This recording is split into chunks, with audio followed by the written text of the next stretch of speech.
Oh, so if you and just remember, please line up at the microphone and identify yourself with your name and affiliation. We need to be sure that your questions are captured on the transcript and that the webcast participants can hear you as well. And to the webcast participants, we'll be having an opportunity after the committee members ask their questions for you to ask questions as well. Hi, Jennifer Brooks, NGA Center for Best Practices. So I have sort of two related questions. One is, we talked a lot in the earlier panel around how it's much easier to move new money toward evidence-based practices, much harder to move these existing programs. And I think we have a tendency to think that has a lot to do with stakeholders and bureaucrats who aren't interested. I wondered if I wonder if the committee has some ideas on effective ways to think about providing evidence that moves from the budget side down into the administration of a program side, and how you incorporate that in evidence reviews and reports of evidence. So yes, early childhood might have 2-to-1 ratio, 7-to-1, 14, depends on who you talk to. But then how do you translate that into a regulation? How do you translate it into a grant-making program in order to ensure that what actually happens on the ground is related to that impact estimate that was often generated from a small-scale intervention? I think, and some examples of where that has worked. So, Barry Anderson talked about kind of the whole system. And I think partly the issue with technical assistance is that it's built around that system. And then it's answering questions about the system, the decisions that are made in the system, and yet the evidence doesn't match. So I'm wondering if you have examples of how that's done in WISIP, how you think about it when you're working with the legislative side.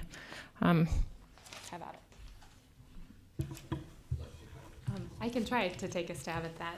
There is a disconnect, and I think that's something that we deal with on a regular basis, about translating what we've looked at in the studies to what's actually happening on the ground. And I think in that particular space, there's a lot of conversation behind the scenes about, okay, well, what studies did we exactly do?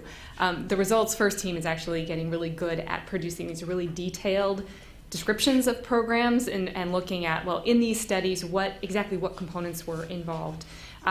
Because we're doing meta-analysis and we're usually not basing our findings on one particular small-scale study, we're trying to do it across a number of larger implementations. That often, in some cases, it kind of allows for some shakeout of details, because if you're saying, well, here's the average implementation of this program, and here's on average how effective this was, then you can kind of make an assumption, if you go forth and do this type of program, we might expect something in that realm. What our legislature has gotten much more savvy about is actually starting to implement program evaluations of those programs where we're making those assumptions. So for example, we just got an assignment to look at our state's early childhood education program to make sure to measure whether or not that was really coming up to the level that we had observed in national studies. And the good news is that it actually exceeded the expectations slightly, the evaluation of how the program was working in Washington State. So I guess there's some good news from that. Yep. The way that we're dealing with the issue of what's in the appropriation base is to sort of do what Washington State is starting to do as well, which is stepping back to the question that really Barry was issuing to us, which was, what are we funding now? If you don't do that, then the evidence is only going to be used on the margins. We have some more money, let's put it into this one. I think we have to get the system to step back and say, what are we funding now? What do we know about these programs? Which is not a trivial thing to do. States do not know what they fund. Programs get established, they go out to the bureaucracy, they vanish from sight because we don't budget by program, we budget by organizational code, and we budget by line items. So we can tell you how much this agency or bureau spent on salaries, who knows what they're actually doing in terms of programs.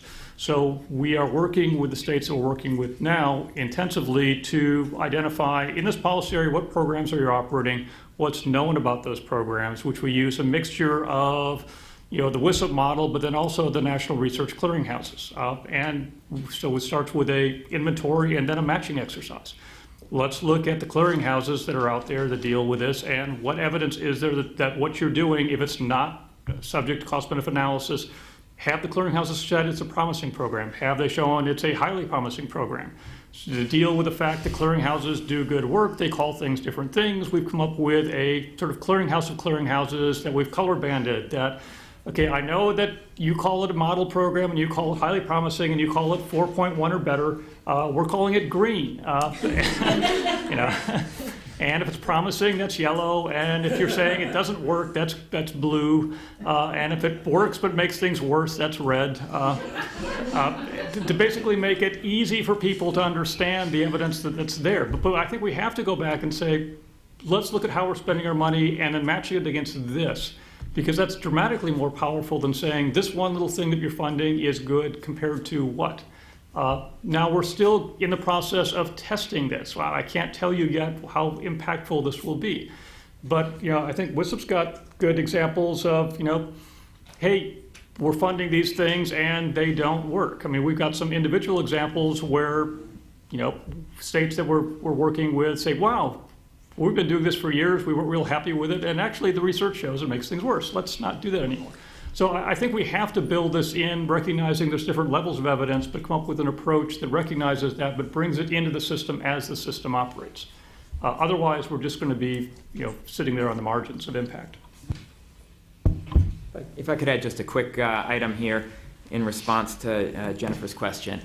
I think very few people really pay attention to evidence in decision making, whether practitioners, policymakers.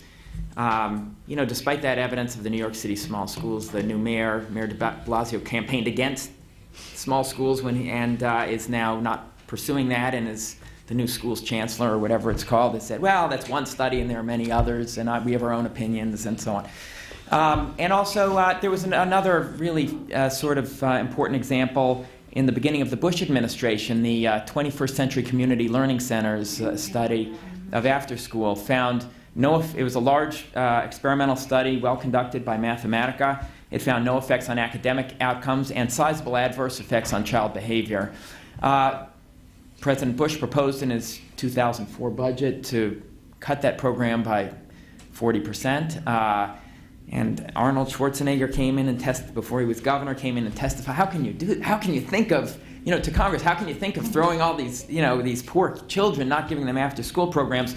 And the appropriations committees in Congress put back in all the money, and the program continues to this day in that same form. So I think, just as the short answer, without getting into details, you have to have it. There has to be an incentive within the way federal funds are dispersed and state funds are dispersed, incentives for the use of evidence, for the uptake of evidence, and for the building of evidence. The tiered evidence initiatives, I think, are an important answer to that. Pay for success is another answer.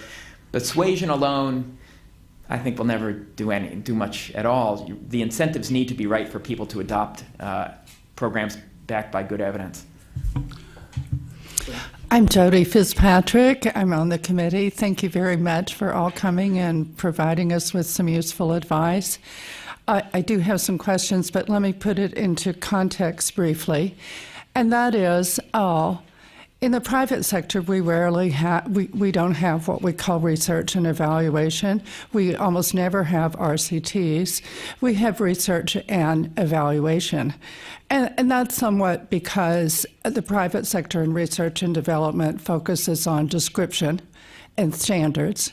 That's partly why we had the GM ignition failure. There wasn't a randomized trial of one ignition against another. They developed the ignition switch. They thought it met their standards. Unfortunately, it did not. Now, in the public sector, we do evaluation, partly because dollars are not our only outcome. We have other intended outcomes. Evaluation and research are difficult. Many, many choices are made, even if we are doing if we've made a choice to do RCT, because outcomes are important, we have to decide which outcomes to measure. Thus, in a foster care study, length of time in foster care may not be the only outcome. So I don't want to minimize the difficulty of doing evaluation in the public or nonprofit sector. Now, having said that, what we are doing, I'm an evaluator, or have been in my career, what we are doing are interventions. You know, our research and evaluation office, or our consulting firm, is just like a program or a policy. And so I've been trying, and our committee, too, has a program or policy that we are advocating, and that is economic information. We haven't really done a randomized trial of giving some economic information to some people and not to others and seeing if it makes a difference in the quality of their decision. Instead, we've concluded economic information is a good thing. And now we're trying to toy around with that intervention to see what's the best way we can do it that will have an impact on decision making. We've kind of crudely defined decision making as simply using it. Okay, we were not even looking at the quality of the decision. And I'm just trying to give research we can do for the next 200 years. But in any case, when I hear you talking about your interventions, your work, and me thinking, how can we define giving economic information? I see two elements that we might consider.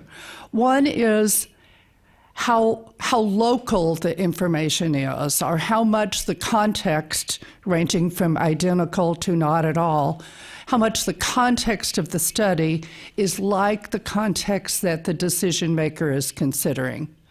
So, for example, Stephanie talked about in Washington, it's done in Washington, so they think it applies to Washington.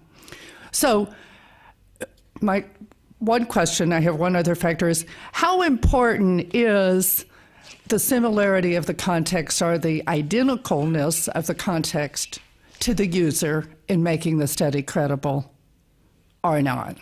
Okay. The second thing is, how important is involving the user in the study? So again, Stephanie talked about developing relationships. Some of the others of you did. Some do not see a relationship at all. Providing it, will be sufficient. If we build it, they will come. So to what extent do we need to pay attention? Should we pay attention to either of those factors in building our recommendations for use of economic information?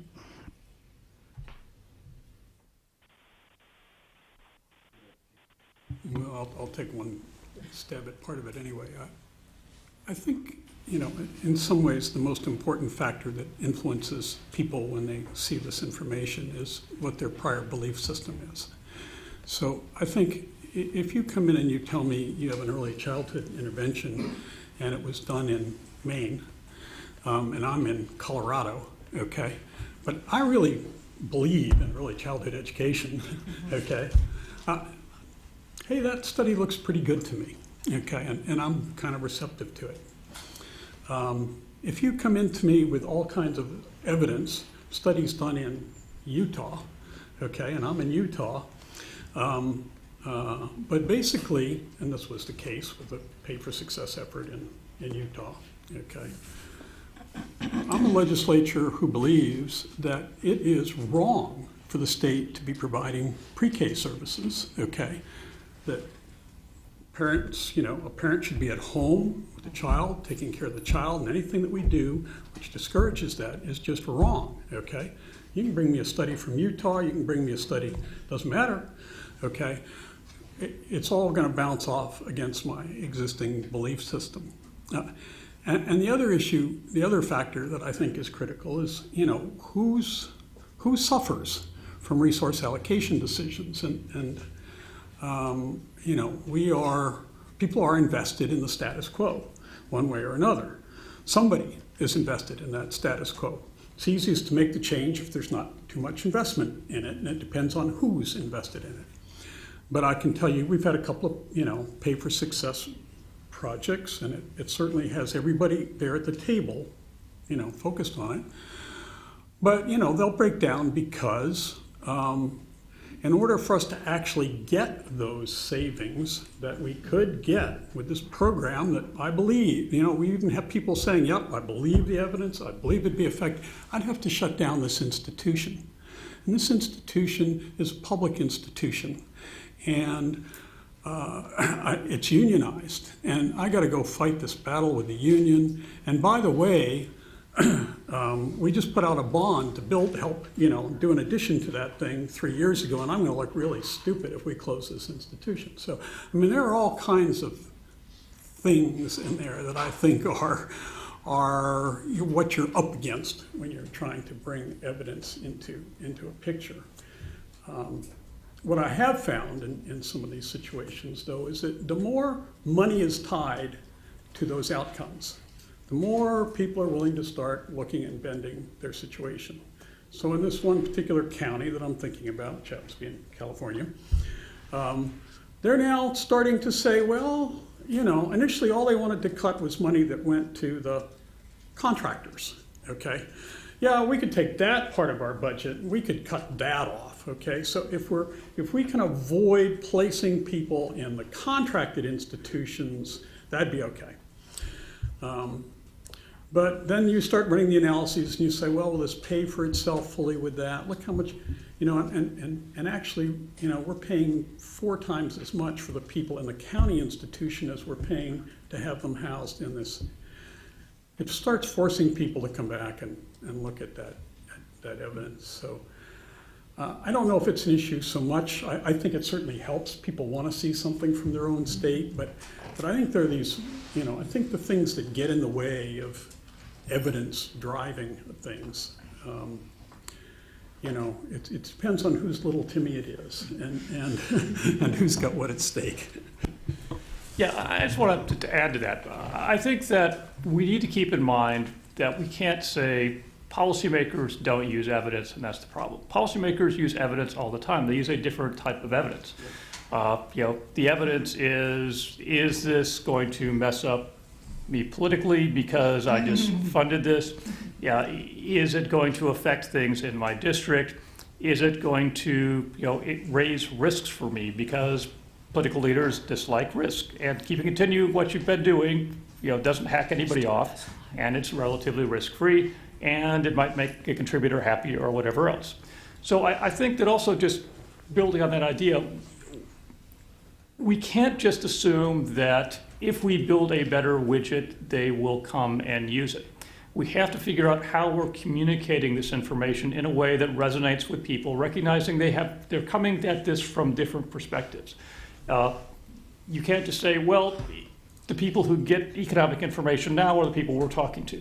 You have to be able to communicate this in ways that conservatives get, that progressives get, that people in the middle of the road get, and it's going to be a different messaging strategy. So I think that one of the things that the committee could do is here's how this can be communicated to different audiences. It's not just this will get you better bang for the buck, it's this will help you cut things that aren't working and put money towards better uses. Because at the times when policy has changed, it's because we found ways of communicating the power of a change to different communities. Prison reform is now being considered because you have conservatives thinking, yeah, we're just spending a fortune on this, and it's the cost that's driving this as opposed to being soft on crime. So I think that we need to think about how we're communicating this, because data will never trump values by itself. But data that has a compelling little Timmy story attached to it that also is linked to the ideology of differing people that we're trying to communicate to, that will trump an individual perspective, because you're telling people, here's how it affects your own narrative. So we need to come up with ways that cost-benefit means something to others than people who are in the field. It has to mean something to people in different parts of the political dynamic that we have to deal with. So a number of you have talked about some of the sort of flaws or the gaps in the current state of the art in using economic analysis, and I think, John, you provided a couple of examples where you thought it was used well or it influenced decisions and maybe some of the factors why. And so I was interested in coming back to that notion of the success stories, whether or not you can identify other instances where the economic evidence was an important part of what led to a decision. It may have been a decision to fund something, implement it, but it also could have gone the other way, a decision to eliminate something. And then why, or what might have been the factors that contributed to that being an example where it seemed to work and the information was used. What alignment of the stars sort of came together to make that possible. So kind of giving us some examples that we can look to of success and maybe to think about what those elements are that make it possible for economic evidence to be used well. So I had wanted a couple additional thoughts. So we had a meeting on the Hill recently to talk about with some of the committee staff who oversee entitlement programs like food stamps and foster care and disability and so on. And and so we talked about the example of subsidized guardianship and how there was evidence of cost savings, CBO scored it, and so on. And so I asked the question, well, in that case, if you do have evidence from a credible evaluation of some sort of savings in entitlement spending, should the Secretary just have the authority to implement it by rulemaking rather than require an act of Congress? And everyone in the room said, no way. But there is, when you have that, I think that is a vehicle, CBO scoring, which is not fully utilized. So a certain type of economic evidence, where you have evidence of saving in an entitlement program. If a program, for instance, reduces hospitalizations and therefore Medicare or Medicaid spending, or it reduces foster care placements, or I don't know what else. It moves people into the workforce so they use less food stamps and so on. If you can establish that in a credible way, CBO will score it. I mean, that's their official policy. And someone would have to bring it to their attention, a member of Congress or whatever, but that is potentially, they said it was very easy to get that subsidized guardianship bill through because everybody in Congress is looking for savings. They can use it as an offset for a bill where they do want to spend money. So I think that has enormous potential as a way to, as a vehicle through which economic evidence of a certain type can have an important pull on the policy process. That could be potentially systematized better than it is now. Thank you, John. Can I give a couple examples from Washington State? I gave the example of early childhood education before, but we've also, one of the early examples that's kind of fun to think about, because it wasn't a total success story, but it wound up being a success story in the end, was an early study where we found that functional family therapy seemed to be this wonderfully beneficial program compared to the costs. And that was one of the early studies from WISIP that actually resulted in an evaluation. So looking at how FFT was actually being implemented in Washington State and the impacts it was having. Turned out there was no impact of functional family therapy in that first evaluation. So the kids who went through FFT were doing no better than the kids who didn't go through FFT. So that spurred a further evaluation into what the heck was going on with FFT on the ground. So some observers went in and looked at what exactly the therapists were doing, and long story short, found that therapists who were more compliant with the FFT model were actually getting great results. But not all therapists were compliant with the model. Some folks were doing something completely different, and some people who were doing something completely different were also having good results, but most of them were not. So what that spurred was this big quality assurance initiative to actually make sure that what was happening in those studies was indeed happening on the ground, to make sure that those results were indeed being realized. And in sort of another sphere, our legislature recently asked us to start putting together these inventories of programs that are sort of classified as evidence-based and research-based and whatnot, but also using the economic evidence to inform those definitions, so that the agencies, kind of in a backwards way from what Gary was talking about earlier, agencies are now starting to put together, finally, lists of what they're doing, and then comparing them to the evidence that we have around effectiveness as well as cost-beneficial information. Gene Sterling. So I guess a question actually on the opposite side. So our goal is to try to how to make better use of economic evidence, but I wonder if especially given this panel and its expertise, particularly on cost-benefit analysis and so forth, is how do we admit upfront the limitations? So I'm thinking about, actually, even some of your comments, John, about getting CBO to score it. I can tell you, I didn't head up CBO, but I did head up an estimating office. And there was always a danger of sort of coming up with something that looked like such a bottom line that it's like legislators didn't need to think it out. You know, basically we had the answer and we could come up with a summary, and all you had to do is take our laundry list of what had the highest cost-benefit score, and that's how you could decide how to enact legislation.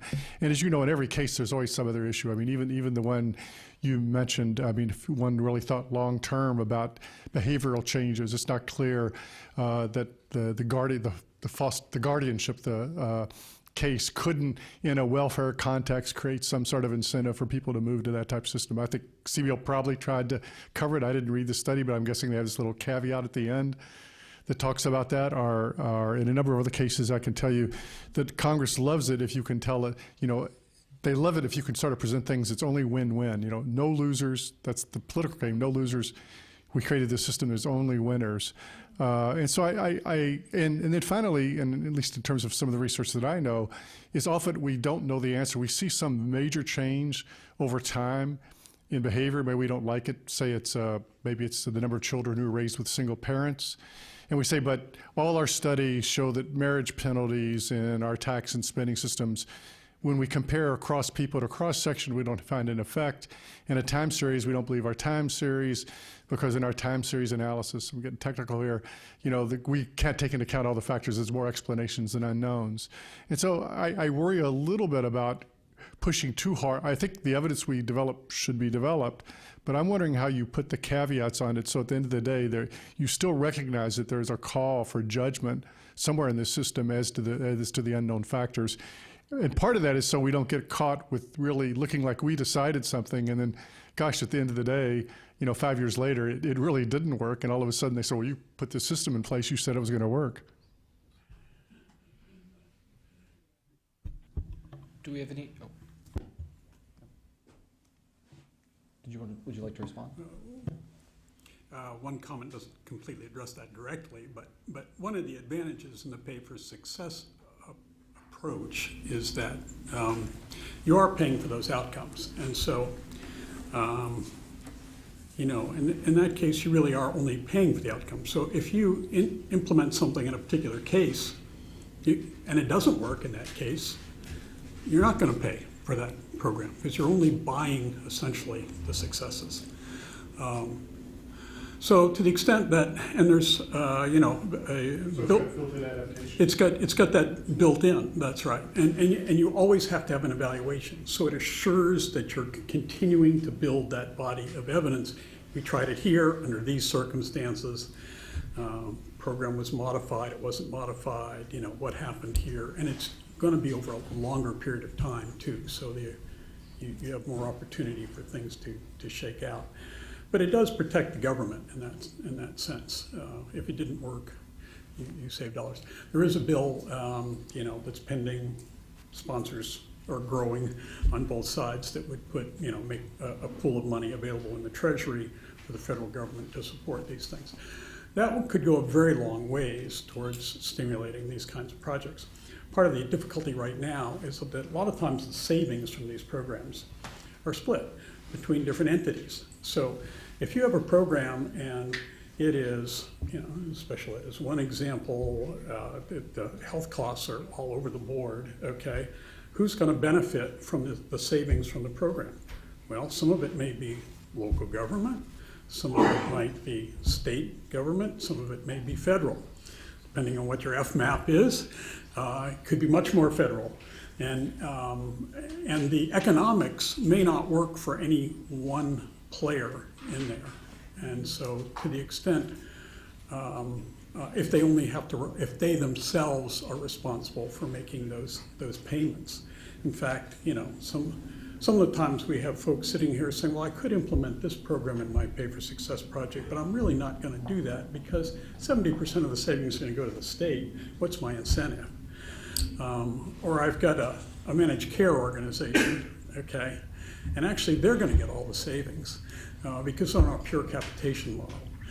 So to the extent that I think we can create some mechanisms at the federal level which provide the ability for the federal government to provide those incentives for more local and state implementations of these kinds of programs.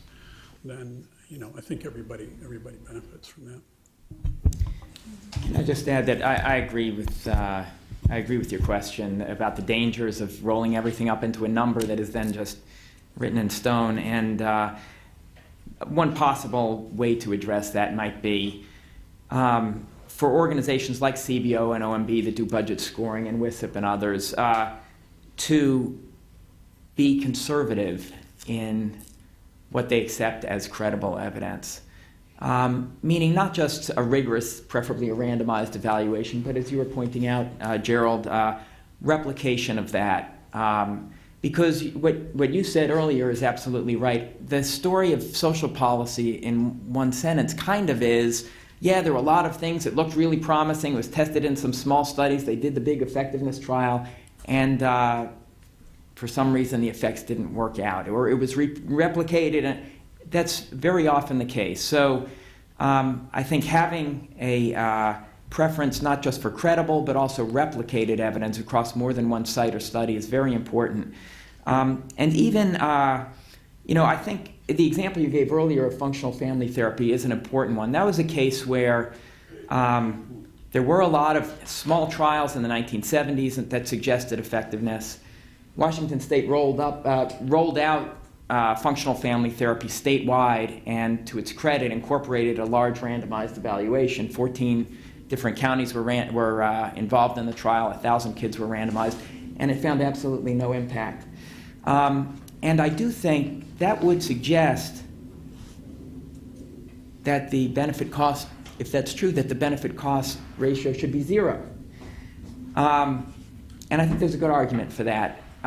The subsequent analysis that was done, well, the therapists who implemented it more effectively versus the therapists who implemented it less effectively, that is more exploratory in nature. It's not randomized evidence, and also it's possible that the therapists who implemented functional family therapy more effectively are the more conscientious and dedicated therapists, and that accounts for the effect rather than the program. So in that case, I'm a great fan of WISIP and the results, but there are a number of examples like that, not just WISIP but elsewhere, where the number that's rolled up and put out of $57,000 savings per, or whatever it happens to be, is not based on the most valid evidence. I believe we have